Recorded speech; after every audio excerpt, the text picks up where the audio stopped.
हाँ, अब आपके समक्ष प्रस्तुत की जा रही है क्लास 10 का मॉडल पेपर नंबर 7, जिसका पार्ट सेकंड प्रस्तुत किया जा रहा है।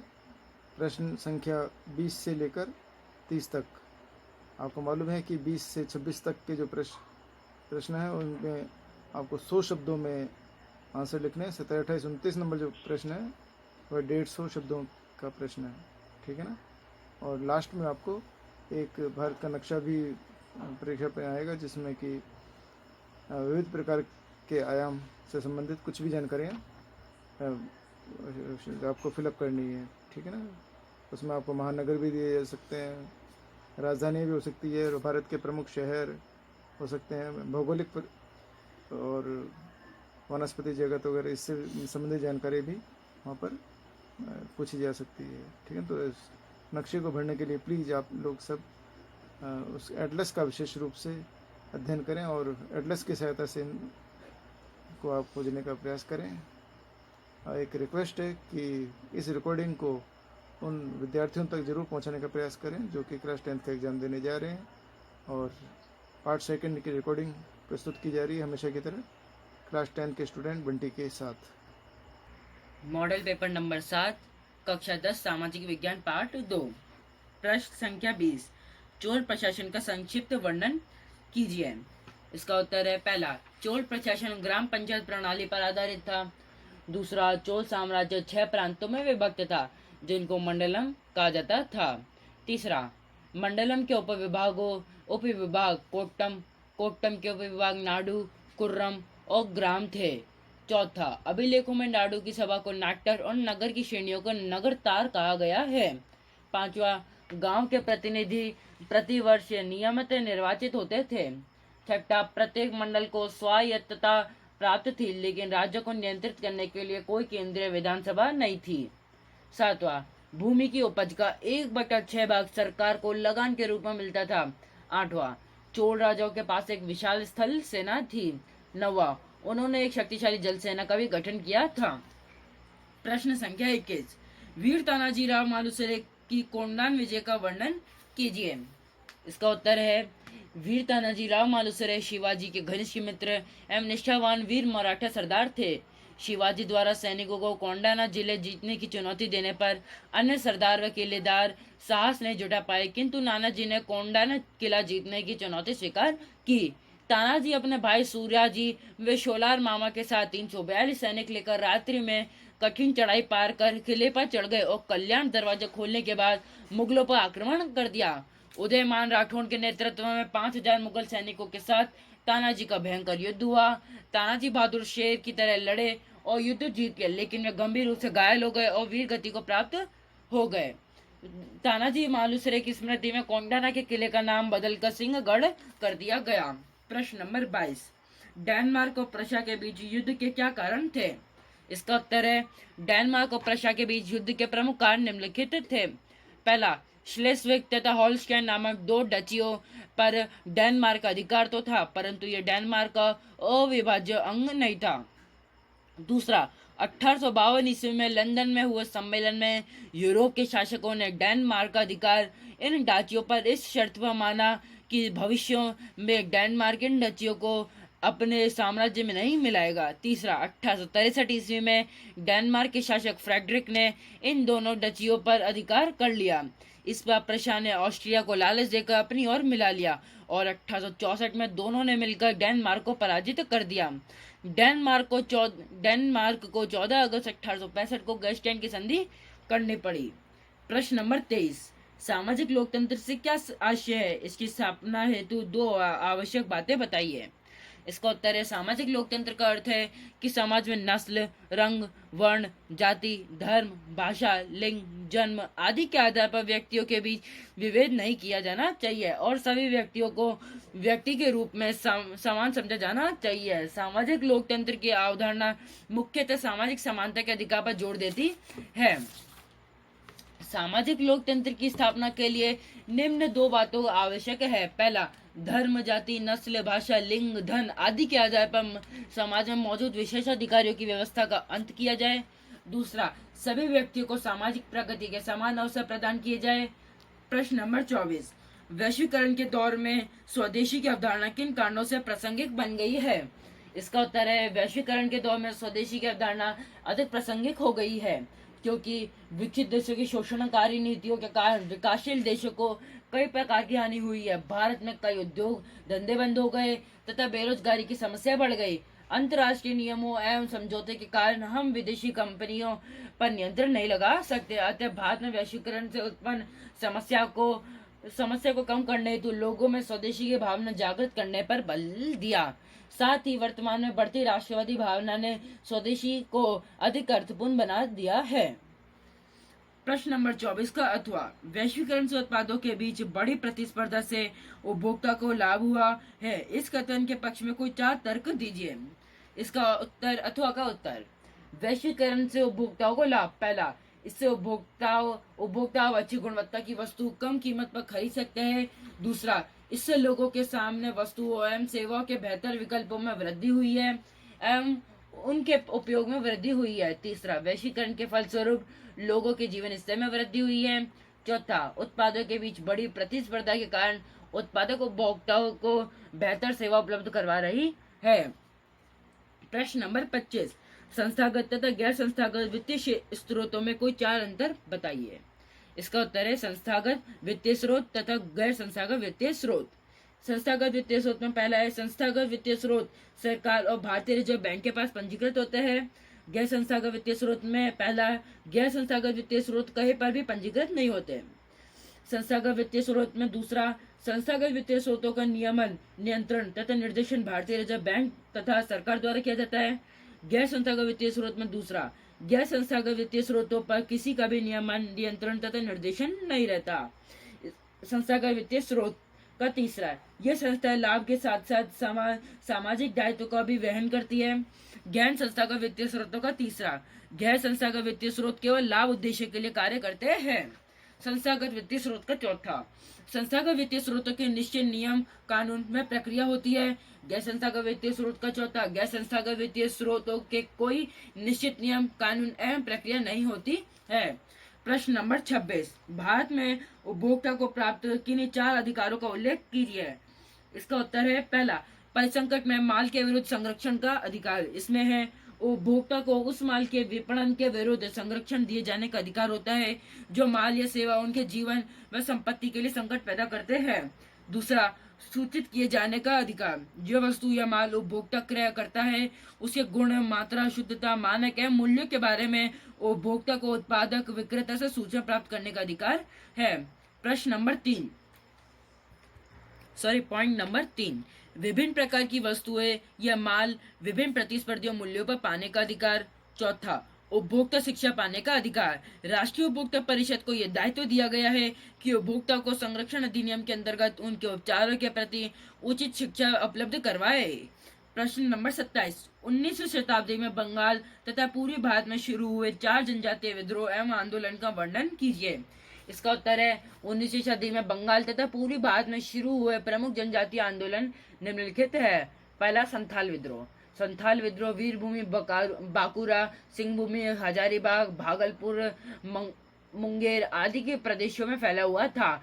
इस विद्रोह का कारण संथाल लोगों पर भूमि कर अधिकारियों द्वारा अत्याचार किया जाना, पुलिस का दमन, जमींदारों तथा साहूकारों द्वारा बलपूर्वक धन वसूलना था।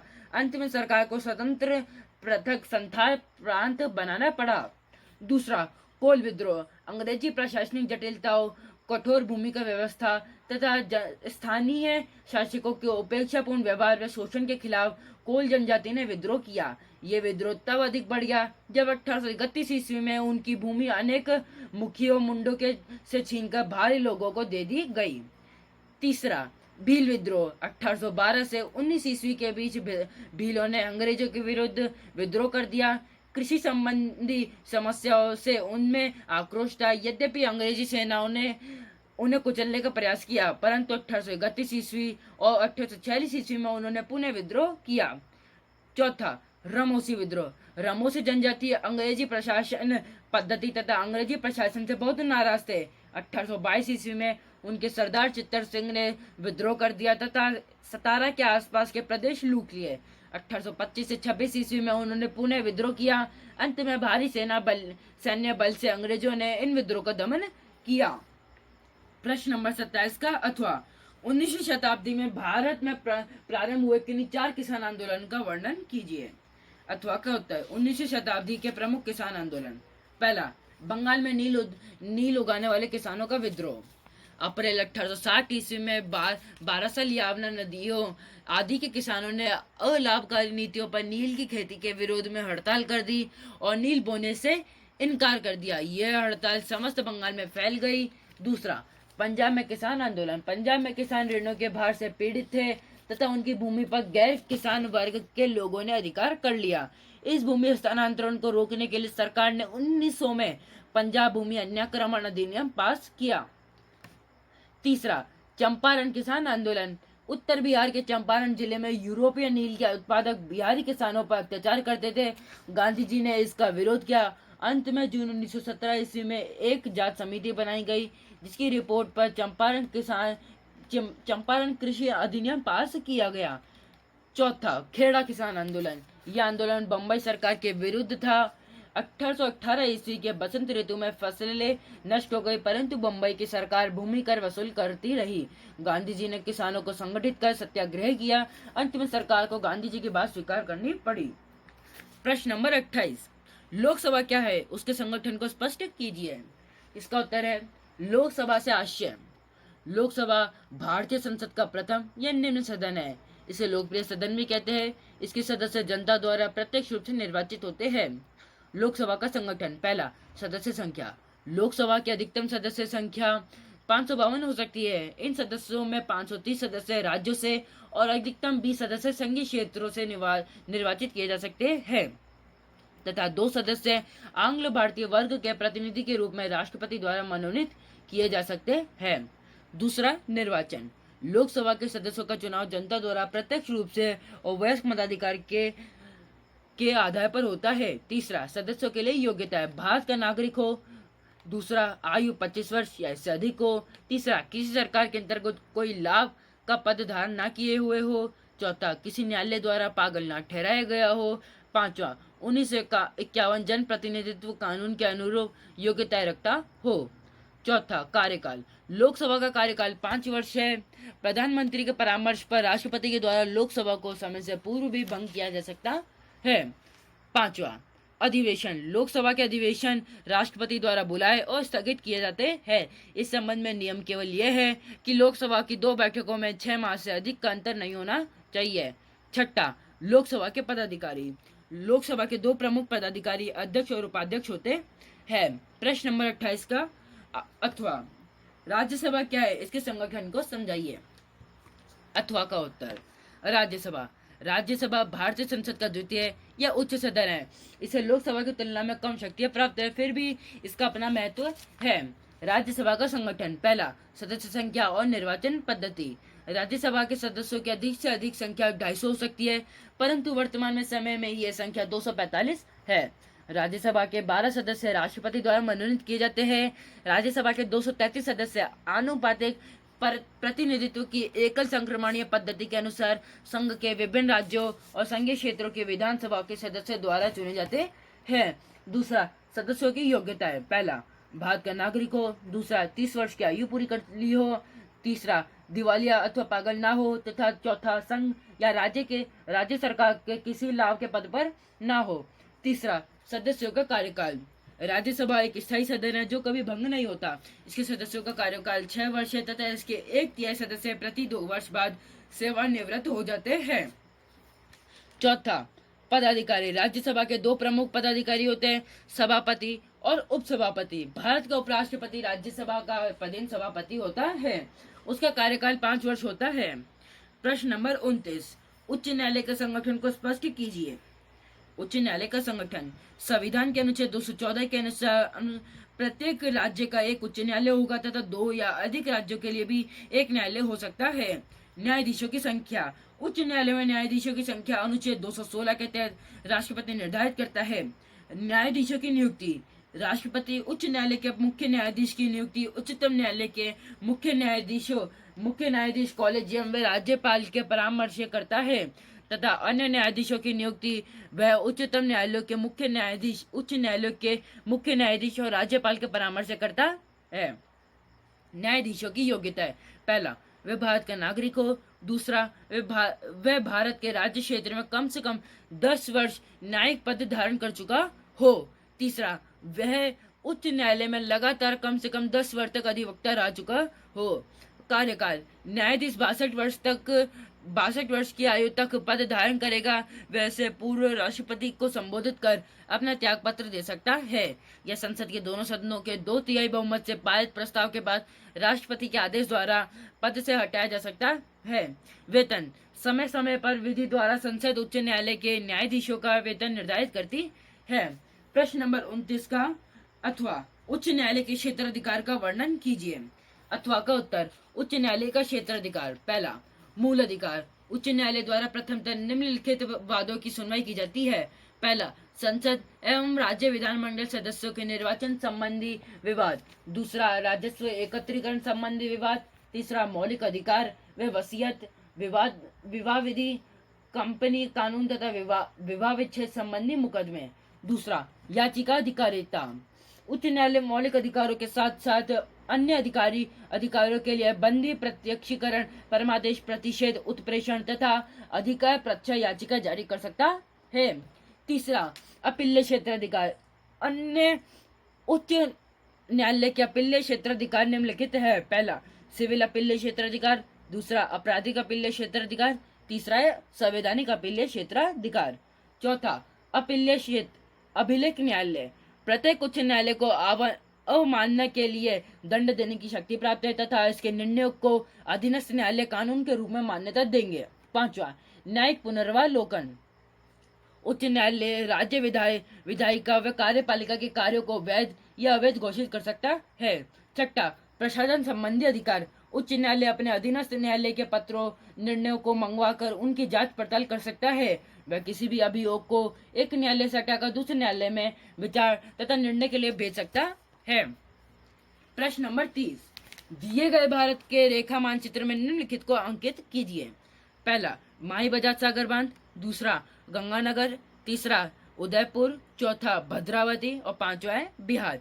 यह प्रश्न 5 नंबर का है, जो कि प्रत्येक स्थान 1-1 नंबर का है। आप सब ये स्थानों को एटलस की सहायता से देखकर भर सकते हैं और याद कर सकते हैं।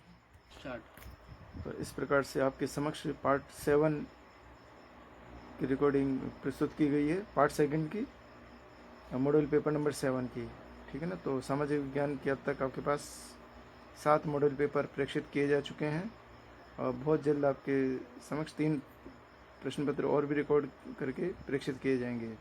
आप सभी से निवेदन है कि इस रिकॉर्डिंग को अधिक से अधिक विद्यार्थियों तक पहुंचाने का प्रयास करें जो क्लास 10 का एग्ज़ाम देने जा रहे हैं या उसकी तैयारी में लगे हुए हैं। मिलते हैं अगली रिकॉर्डिंग में, आपके समक्ष प्रस्तुत होंगे। तब तक के लिए धन्यवाद।